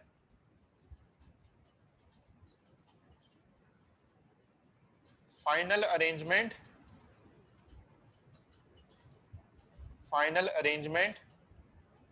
of all सब यूनिट्स इज स्टडीड। स्ट्रक्चर में क्या पढ़ेंगे हम कि एक प्रोटीन में जितने भी सब यूनिट्स हैं वो सब यूनिट्स किस तरह से अरेंज्ड है, वो सब यूनिट्स किस तरह से अरेंज्ड है। इसका एग्जांपल है हीमोग्लोबिन।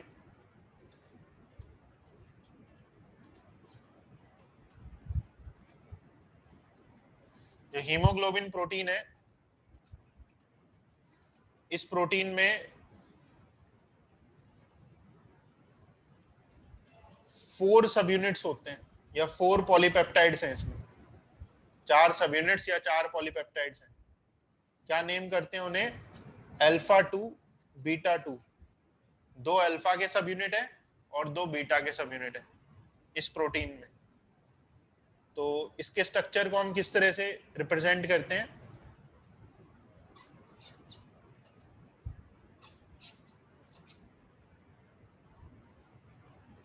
जैसे मान लो जो बीटा के सब यूनिट्स हैं और जो अल्फा सब यूनिट्स हैं वो कैसे अरेंज्ड होते हैं? वो अरेंज्ड होते हैं डायगनली ऑपोजिट होते हैं, डायगनल पे प्रेजेंट होते हैं। अल्फा के इधर होंगे और 2 बीटा के इधर होंगे, डायगनली ऑपोजिट होंगे। ऐसा नहीं होगा कि वो साइड बाय साइड होंगे। 2 अल्फा साइड में नहीं हो सकते एक साइड में, या 2 बीटा एक साइड में नहीं हो सकते। वो प्रोटीन का स्ट्रक्चर या हीमोग्लोबिन का वो स्ट्रक्चर है ही नहीं।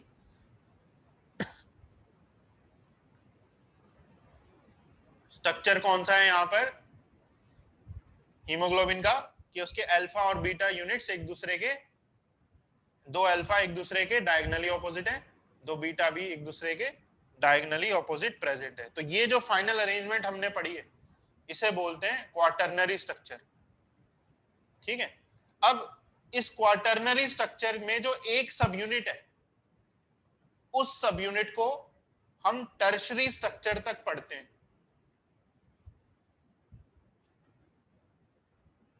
each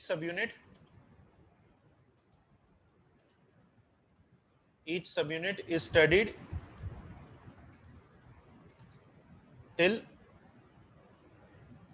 tertiary structure।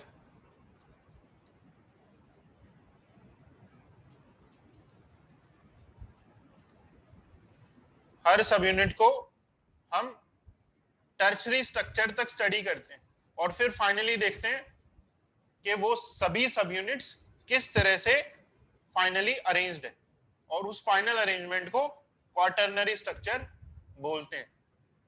तो क्वाटरनरी स्ट्रक्चर हमेशा मल्टी यूनिट प्रोटीन का होता है, जैसे कि हीमोग्लोबिन हो गया, और उसकी एक यूनिट जो है, उसकी एक सब यूनिट जो है वो खुद टर्शरी लेवल तक हम स्टडी कर चुके होते हैं। जैसे अल्फा सब यूनिट है, इसे हम टर्शरी लेवल तक पढ़ लेंगे और फिर उसके बाद फाइनल अरेंजमेंट जो है उसे हम देखें।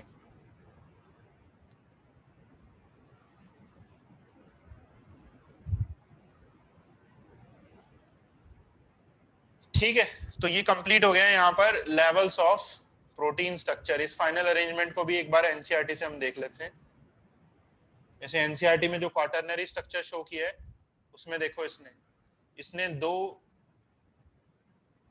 इस स्ट्रक्चर में उसने हो सकता है कि डिफरेंट सब यूनिट्स को एक साथ कंबाइन करके यहाँ पर शो कर रखा है। डिफरेंट सब यूनिट्स को एक साथ यहाँ पर कंबाइन करके शो कर रखा है। ठीक है,